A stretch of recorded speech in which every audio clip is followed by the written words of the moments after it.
فاسألوا أهل الذكر إن كنتم لا تعلمون.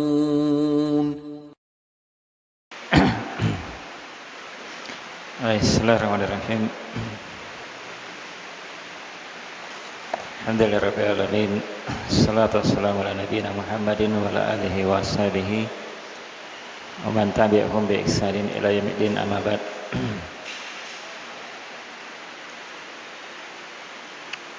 Kembali kita duduk bersama di salah satu dari masjid Allah Subhanahu wa taala. Kita akan melanjutkan pembahasan dari Tazkiyatun Nufus, pensucian jiwa.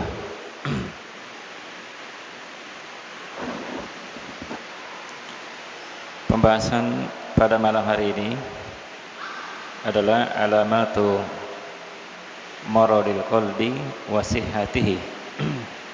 Sekarang tanda hati yang sakit dan hati yang sehat. Di antara tanda-tanda hati yang sakit itu disebutkan oleh Syekh Ahmad Farid bahwa beliau mengatakan hati itu kadang dia sakit, atau mungkin hati itu sudah sakit, bahkan mungkin juga bertambah sakit hatinya, tapi pemilik hati tidak mengetahui bahwa hatinya sedang sakit. Bahkan yang lebih parah, jadi ketika hati itu sudah mati, tapi si pemilik hati tidak mengetahuinya bahwa hatinya sudah mati. Maka di antara tanda-tanda bahwa hati itu sedang sakit atau sedang mati, di antara yang disebutkan adalah ketika pemilik hati dia tidak merasa dirinya sakit ketika dia melakukan maksiat. Tidak ada perasaan gelisah, perasaan tidak suka, perasaan sakit terasa di dalam hatinya ketika dia melakukan maksiat. Kalau ini yang terjadi, maka itu tanda bahwa hati orang ini sedang sakit, atau bahkan mungkin bisa jadi mati hatinya. Jadi ketika dia melakukan perbuatan maksiat, justru jangankan merasa gelisah atau tidak suka, bahkan mungkin dia merasa senang. Dia merasa senang dengannya. Nah, ini tanda bahwa hatinya sedang sakit. Kalau kita melihat di masa-masa sekarang itu banyak yang seperti itu. Ketika dia melakukan dosa, misalnya dia melakukan praktek riba, dia merasa dirinya senang ketika dia melakukannya. Tidak ada perasaan bahwa dia itu adalah perbuatan dosa, maksiat. Bahkan dia merasa dirinya senang ketika dia melakukannya. Kemudian juga di antara tanda yang lainnya yang menunjukkan bahwa hati itu sakit, yaitu kejahilannya dia terhadap kebenaran tidak membuat dia merasa gelisah, merasa sengsara, atau dia berduka ketika dia tidak tahu kebenaran.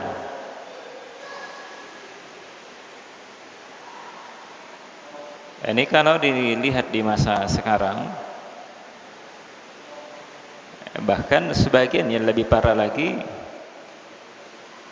dia melakukan kebatilan justru dianggapnya itu adalah kebaikan, bahkan dianggapnya sebagai ibadah, padahal itu adalah kebatilan. Jadi dia santai, tidak peduli di dalam mencari kebenaran. Dia tidak ingin mencari kebenaran. Kadang juga dipengaruhi memang karena pengaruh hatinya. Ya, hatinya memang tidak ingin mencari kebenaran. Dia di atas kejahilannya, kebodohannya terhadap kebenaran al-haq itu tidak membuat dia gelisah, tidak membuat dia sengsara, dan yang lainnya dan semacamnya. Ini kalau begini harusnya dipertanyakan bahwa hatinya sedang sakit. Walaupun kadang-kadang ada orang ketika melakukan sebuah amalan sebenarnya itu bukan kebenaran tapi kebatilan, tapi dia menyangka itu kebenaran. Apalagi kalau dia mengurung dirinya tidak mau tahu di luar daripada kelompok dia, apakah itu kebenaran atau tidak. Ini parah juga yang seperti ini. Kan sebagian ada orang modelnya seperti itu. Orang yang bersama dengan dia larang ikut kepada masjid lain atau tempat yang lain ketika di sana diajarkan ajaran syariat, akidah, pembahasan masalah fikih, sirah dan yang lainnya. Justru dia menghalangi, kadang dia menghalangi orang lain untuk mengetahuinya. Ini kan parah ya. Bukan hanya dia senang, tapi justru dia juga memboikot orang lain untuk tidak ikut, tidak mengetahui kebenaran, tidak tahu kebenaran. Kemudian juga akidahnya yang batil juga tidak membuat dia merasa sakit. Jadi keyakinan dia yang batil tidak membuat dia merasa dirinya bersalah, tidak membuat merasa dirinya untuk mencari, mengetahui, atau untuk bertanya kepada orang lain apakah benar apa yang saya lakukan, yang saya laksanakan. Dia tidak peduli. Ini tidak peduli. Ini yang seperti ini menunjukkan bahwa hatinya sedang sakit atau mungkin bisa mati hatinya. Mungkin bisa mati hatinya. Apalagi mereka yang menganggap bahwa meminta kepada selain Allah Subhanahu wa taala, kepada keramat, benda-benda yang dianggap keramat atau orang yang sudah meninggal atau di kuburan dan sebagainya, bahkan itu dianggap sebagai sebuah pendekatan diri kepada Allah Subhanahu wa taala. Jadi keyakinan yang menyimpang yang seperti ini tidak membuat dia sakit, tidak membuat dia gelisah dan sebagainya. Kenapa? Karena hati yang hidup itu, hati yang hidup, dia akan merasa sakit ketika kebatilan itu datang kepadanya. Ketika kebatilan datang kepadanya, dia merasa dirinya gelisah, dia merasa tidak senang, Bahkan mungkin bisa jadi dia akan menolak. Kenapa? Karena itu perkara yang jelek, perkara kebatilan, atau maksiat misalnya, atau dosa. Nah, kalau dia mengingkarinya dengan hatinya merasa tidak tenang, hatinya gelisah ketika datang al-qabaih, perkara yang qabih, yang rusak, jelek itu tanda bahwa hati yang hidup namanya. Hatinya hidup. Kemudian juga kebalikannya tadi, bahwa kebodohan dia terhadap kebenaran membuat dia merasa tidak nyaman. Tidak nyaman dia perasaannya, tidak enak dia ketika dia bodoh terhadap kebenaran. Menunjukkan hati yang hidup. Akhirnya dia berusaha bagaimana mencari kebenaran itu, bagaimana mengetahui al-haq itu. Salah satu di antara jalannya tentunya dengan belajar. Dengan belajar, apakah belajar secara langsung atau mungkin melalui media sosial, tapi tentunya media sosial yang terpercaya. Karena tidak semua sekarang di media-media sosial itu bisa kita mengambil ilmu darinya, tidak semua. Banyak caranya. Banyak caranya. Itu kebalikan dari hati yang mati atau hati yang sakit. Hati yang sakit. Kemudian juga kadang hati yang hidup itu juga dia kadang merasakan tentang, oh ini saya sedang ada yang tidak benar ini dalam hati saya ini. Hati saya ini sedang sakit ini. Kadang dia sadari, kalau dia sadari mungkin masih bagus. Kalau dia sadari dirinya hatinya sakit, dia bisa memperbaikinya. Dia bisa mencari cara bagaimana menghidupkan hatinya kembali. Menghidupkan hatinya kembali. Bahkan bisa jadi kadang-kadang ada orang menyadari hatinya sakit. Hatinya sakit, dia akan kadang dia merasakan pahitnya di dalam menghidupkan hati itu, dalam mengobati hati yang sakit itu. Kadang memang terasa pahit, ya kan, seperti itu. Kalau dia merasa sakit, hatinya sedang sakit, sebenarnya dia sadari, tapi dia merasa alangkah pahitnya obat hati yang sakit itu. Misalnya kan diantaranya dia harusnya kan mengetahui kebenaran, mengetahui al-haq, dia harus pergi belajar. Dia merasa dirinya, betapa susahnya harus pergi belajar lagi. Misalnya dia mau istirahat harus pergi belajar lagi dan sebagainya. Belajar terus dan yang lainnya. Itu kadang dia merasa berat untuk dia lakukan. Jadi di sini dibutuhkan kesabaran. Kalau dia tidak bersabar, dia bisa lemah di situ. Dia bisa,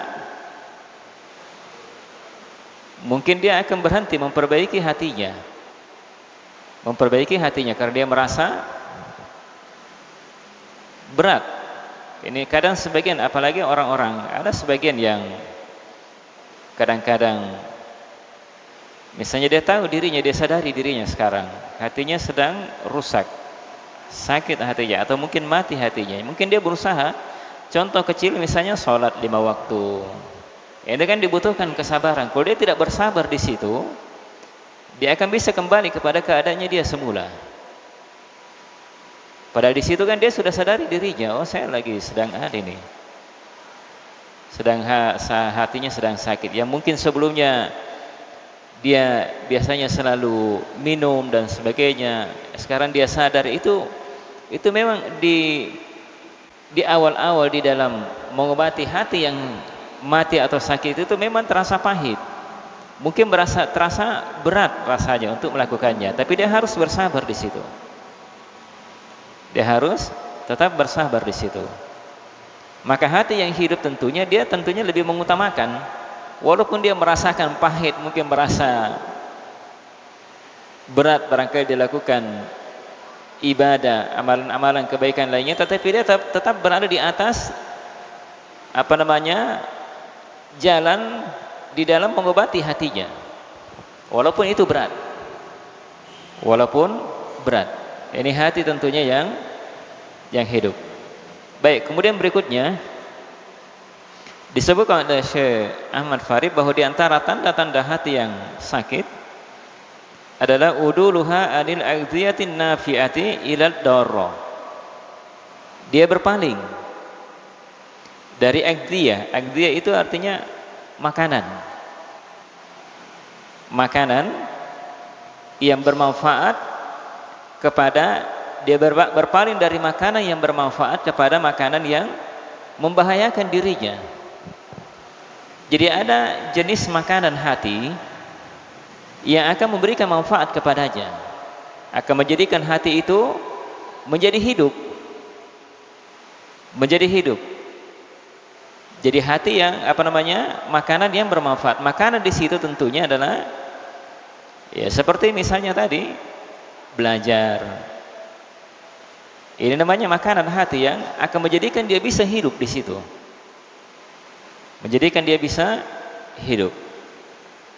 Mungkin dia melaksanakan sholat 5 waktunya. Ini makanan-makanan hati namanya. Kemudian dia meningkatkan keimanannya, pengetahuannya terhadap tauhid misalnya, fikihnya atau sirah nabawiyahnya akan semakin menambah semangat dia di dalam beribadah, di dalam belajar. Ini kan makanan hati semua namanya. Membaca Al-Qur'annya, kemudian menghafal Al-Quran, mentadabburi Al-Quran, ini semua namanya makanan hati yang bermanfaat, yang bisa membuat hati itu hidup. Kalau hati yang sakit tidak, justru dia mengambil makanan hati yang membahayakan dirinya, membahayakan hatinya. Itulah maksiat, itulah berpaling dari kebenaran, tidak mau belajar, dia tetap di atas apa yang dia lakukan.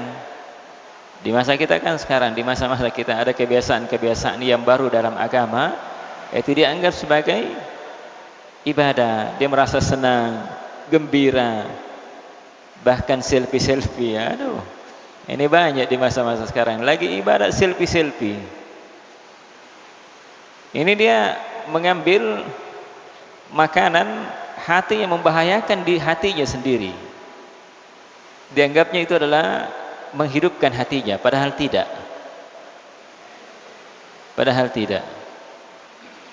Banyak contoh-contoh yang lainnya juga. Kebiasaan-kebiasaan. Misalnya orang yang mengejar dunia misalnya, lupa akhiratnya. Seperti misalnya praktek-praktek riba di masa sekarang juga semakin tersebar di mana-mana. Misalnya menggadaikan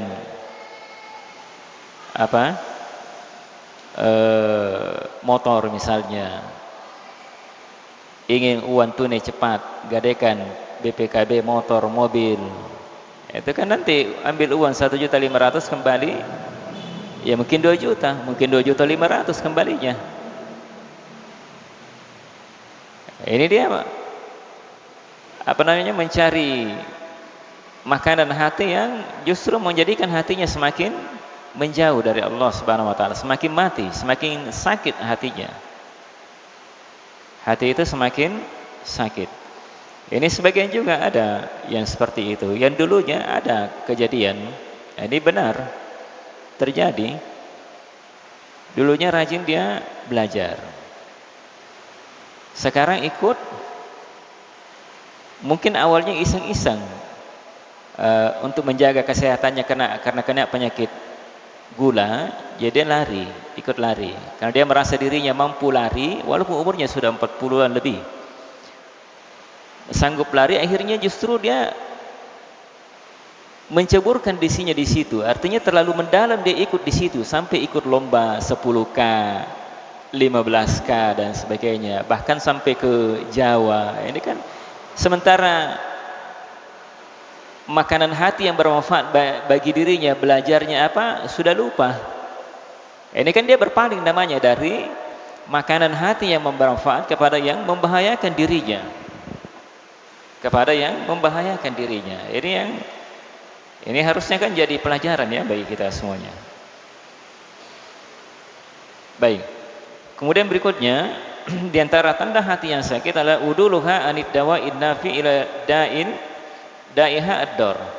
Dia berpaling dari obat yang bermanfaat kepada penyakit yang membahayakan. Penyakit hati yang membahayakan. Penyakit hati yang membahayakan kan banyak. Misalnya dia hasad misalnya. Ini penyakit yang menimpa manusia, hasad, iri, dengki. Ini bukan hanya menimpa orang-orang umum. Kadang orang berilmu pun menimpa penyakit yang seperti ini. Hasad. Ada orang lebih berilmu dari dirinya, dia hasad, dicekal. Bagaimana orang lain supaya tidak belajar ke dia? Jangan kau belajar ke dia. Dia ceritakanlah kejelekannya ini. Padahal itu juga belum tentu benar. Kalaupun juga itu kejelekan saudaranya, harusnya kan dia tutupi. Harusnya dia tutupi, bukan disebar ke sana kemari. Ya kan seperti ini ya. Jangan disebar ke sana kemari. Jadi dia berpaling dari obat yang harusnya memberikan manfaat bagi dirinya, hatinya, menuju kepada penyakit yang membahayakan. Penyakit yang membahayakan. Ya tentunya penyakit yang paling membahayakan adalah bentuk kesyirikan. Dia tinggalkan itu pelajaran tauhid. Itu tauhid hanya tuduhannya kepada orang-orang Wahabi katanya. Dianggapnya cikal bakal teroris. Ini kan seperti itu ya. Padahal kalau kita melihat semenjak dakwah Salafiyah di Indonesia tahun 90-an sampai sekarang ini tidak ada di antara orang yang ikut benar, yang betul-betul memang ikut kepada dakwah yang mengikut kepada Rasul dan para sahabatnya. Tidak ada di antara mereka yang menjadi teroris. Tidak ada kisahnya seperti itu. Ya kalau mau dikatakan cikal bakalnya itu tidak mungkin. Tidak mungkin. Dakwah Al-Quran, dakwah Rasulullah SAW itu bukan dakwah untuk memerangi pihak pemerintah, bukan dakwah untuk menjelek-jelekkan pemerintah, tidak, tapi justru taat kepada pemerintah, bahkan mungkin bisa jadi membela pemerintah dan sebagainya. Itu dakwah yang diajarkan oleh Rasulullah SAW dan para sahabatnya di dalam Al-Quran maupun dari hadis Nabi SAW. Jadi hati yang sakit itu dia berpaling. Dia berpaling dari, kalau misalnya dakwah ya dia berpaling dari dakwahnya para nabi dan para rasul. Dia berpaling kepada dakwah yang justru menyelisihi dakwahnya nabi dan para rasul. Ini banyak contoh-contohnya yang lain sebenarnya ya, banyak contoh yang lain. Obat yang bermanfaat. Obat yang bermanfaat, paling bermanfaat tentunya dengan belajar, kemudian membaca Al-Quran, mentadabburi Al-Quran, dan juga yang lainnya. Banyak mengingat, berzikir, kemudian istighfar dan sebagainya. Semuanya itu kan obat-obat yang memberikan manfaat kepada hati seorang hamba. Ya kalau dia berpaling dari situ, hanya sibuk saja dengan menceritakan orang lain Apalagi kalau menyebutkan kejelekan orang lain dan sebagainya, ghibah dan sebagainya, ini kan penyakit-penyakit namanya yang membahayakan. Penyakit yang bisa membahayakan hatinya. Apalagi mengadu domba. Mengadu domba. Mengadu domba, ada kesalahannya orang ini dia sampaikan kepada orang lain, sudah berkelahi. Ini kan namimah. Ini penyakit namanya yang seperti ini, membahayakan. Banyak ya, banyak sebenarnya. Baik. Kemudian itu ya diantara tanda-tanda hati yang sakit. Kemudian beliau juga menyebutkan bahwa hati yang sehat itu yu'thirun nafi asy-syafi ala dari al-mu'di. Hati yang sehat adalah dia mengutamakan obat yang bermanfaat bagi dirinya, yang bisa menyembuhkan. Itu dia lebih utamakan dibandingkan dengan ia membahayakannya.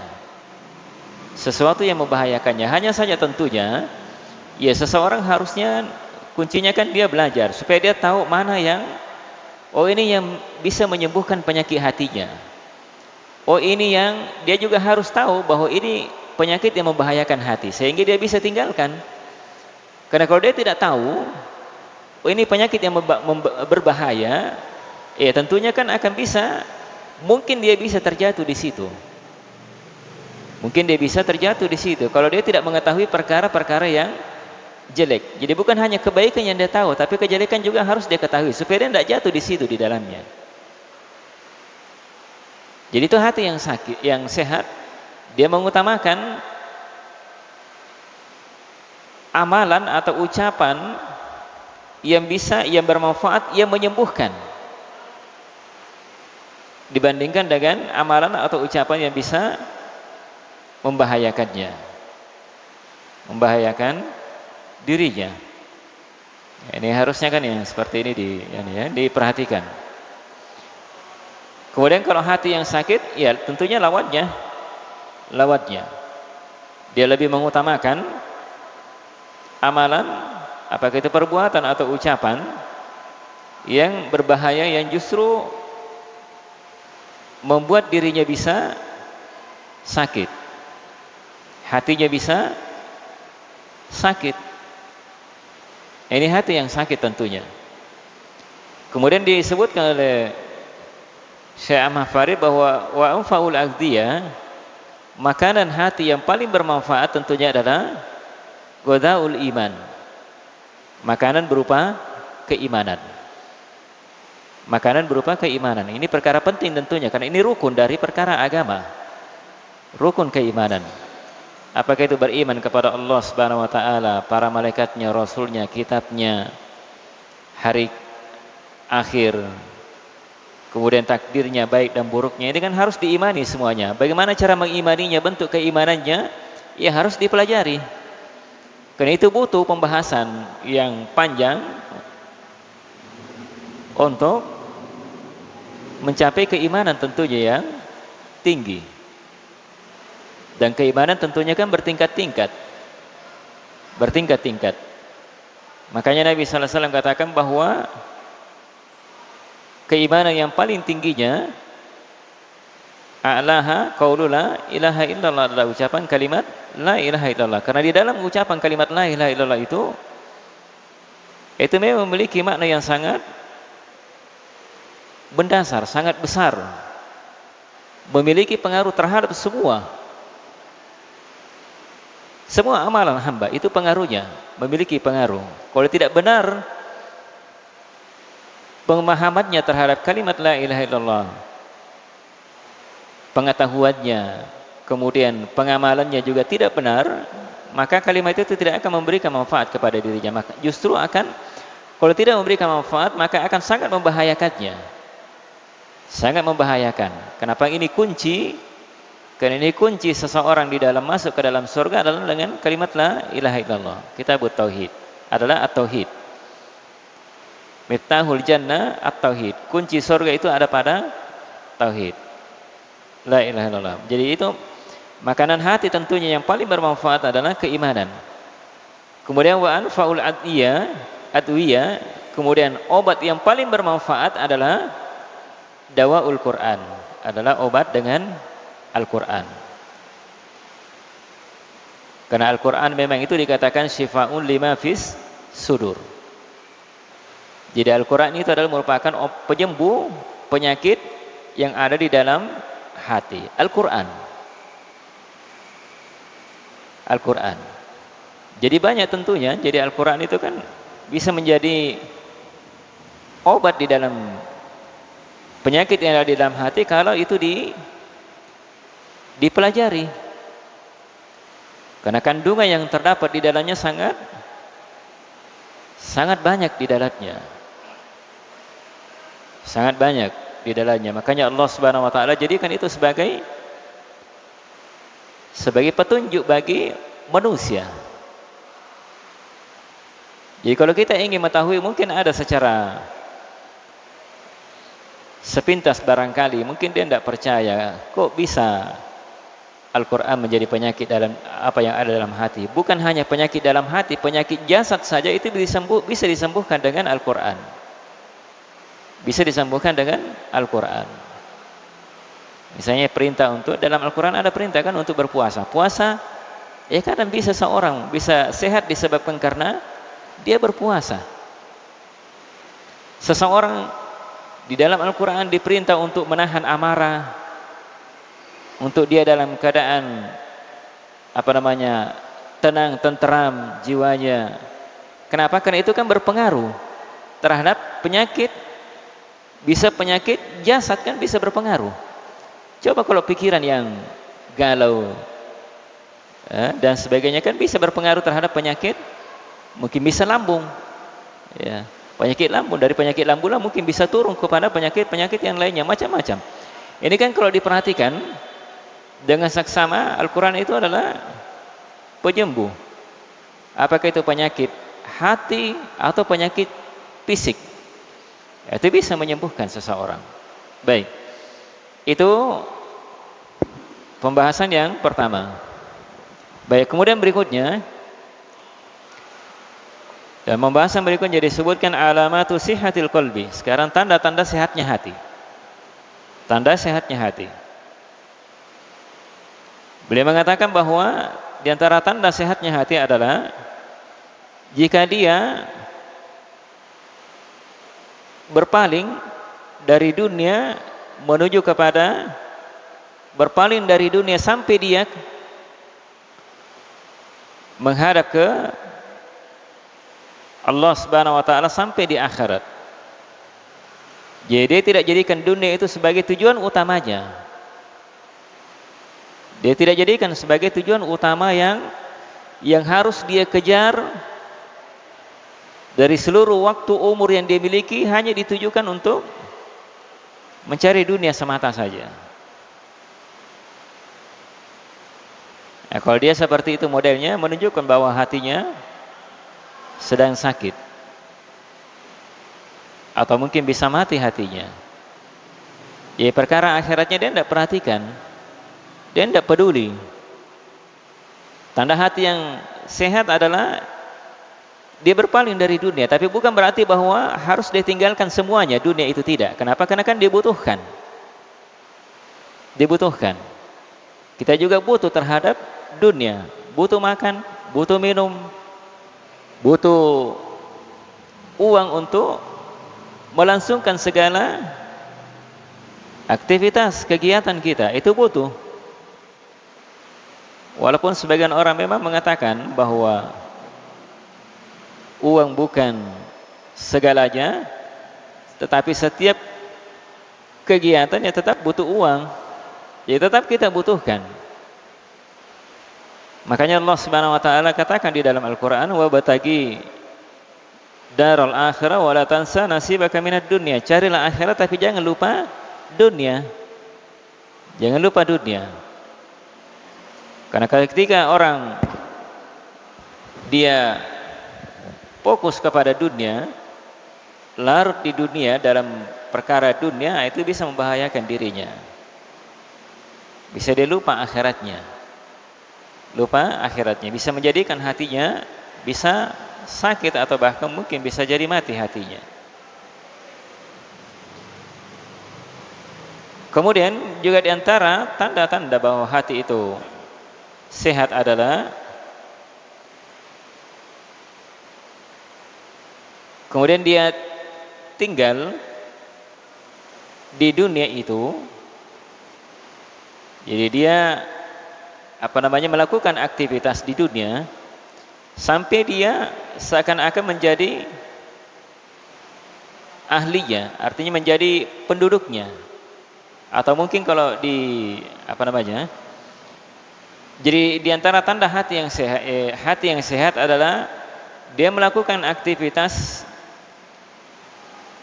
untuk akhiratnya seakan-akan dia adalah penduduk, sudah menunjukkan penduduk akhiratnya, penduduk akhirat.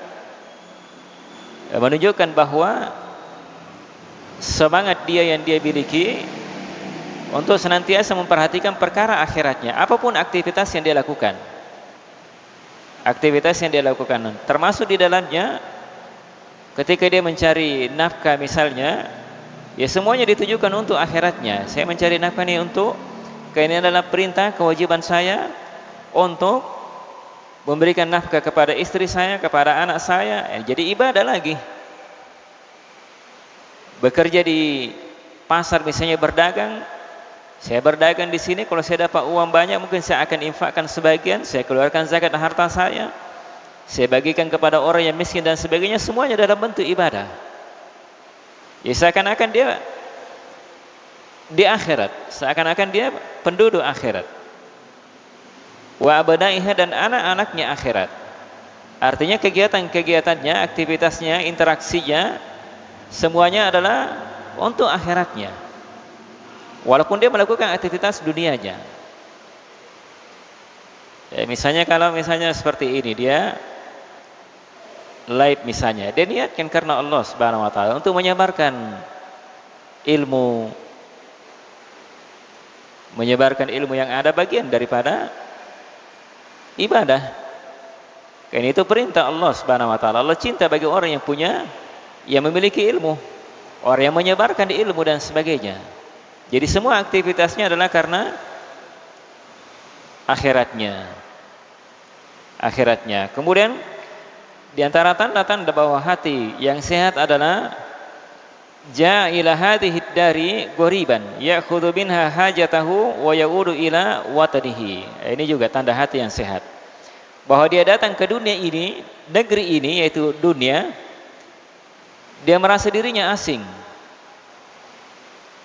di dunia. Dia hanya mengambil dari dunia itu kebutuhannya saja, sesuai dengan apa yang dibutuhkan. Dan dia kemudian kembali kepada watanihi, kembali kepada tempat asalnya, negeri asalnya, yaitu akhirat. Jadi dia hanya mengambil sesuai dengan kebutuhan dunianya saja. Jadi walaupun tentunya jangan sampai ada yang menyangka bahwa kalau begitu tidak boleh kaya ya. Boleh saja, tidak ada masalah. Karena di antara para sahabat juga kan ada orang kaya. Orang kaya. Nabi juga ada orang kaya, ada Nabi Sulaiman. Kaya, tetapi kekayaan yang dimiliki itu tidak menjadikan dia lupa kepada akhiratnya. Jadi jangan seperti Korun misalnya. Dia kaya tetapi dia lupa bahwa yang mendatangkan, yang memberikan nikmat kekayaan kepada dirinya adalah Allah Subhanahu wa taala. Dan itulah yang terjadi di masa kita sekarang. Walaupun tidak semua, tapi banyak di antara orang-orang yang ketika diberikan nikmat oleh Allah Subhanahu wa taala dengan harta, semakin banyak harta yang dia miliki, justru dia semakin menjauh dari Allah Subhanahu wa taala, semakin jauh dari agama. Semakin jauh dari agama. Ini kenyataan yang bisa kita lihat di masa sekarang. Karena itulah dunia memang sangat membahayakan kalau seseorang larut di dalamnya dan dia tidak menyadari dirinya. Maka oleh karena itulah kalau ada orang diberikan kenikmatan oleh Allah Subhanahu wa taala, semakin diberikan nikmat dan dia semakin menjauh, bahwa itu adalah istidrat namanya. Diberikan kenikmatan untuk diberikan nikmat tapi dia semakin melakukan dosa. Baik. Sudah ya? Nah, itu diantara tanda. Makanya dalam hadis Rasulullah SAW, dalam hadis riwayat Bukhari, yaitu Abdullah bin Umar, beliau pernah mengatakan, kun fid dunya ka'annaka gharibun wa abiru sabilin. Dia mengatakan bahwa Abdullah bin Umar ini yang terkenal ya dengan zuhudnya dia. Jadilah engkau di dunia seakan-akan engkau orang yang asing. Orang yang asing, jadi orang yang asing itu tentunya dia tidak akan terlalu peduli dengan apa yang ada di sekitarnya. Terlalu ingin mengambil semua yang ada di sekitarnya di dunia. Itu orang yang asing namanya.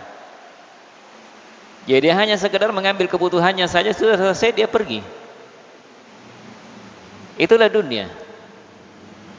Karena kegoriban abiru sabilin, atau hanya sekedar melewati jalan saja. Itu dunia seperti itu.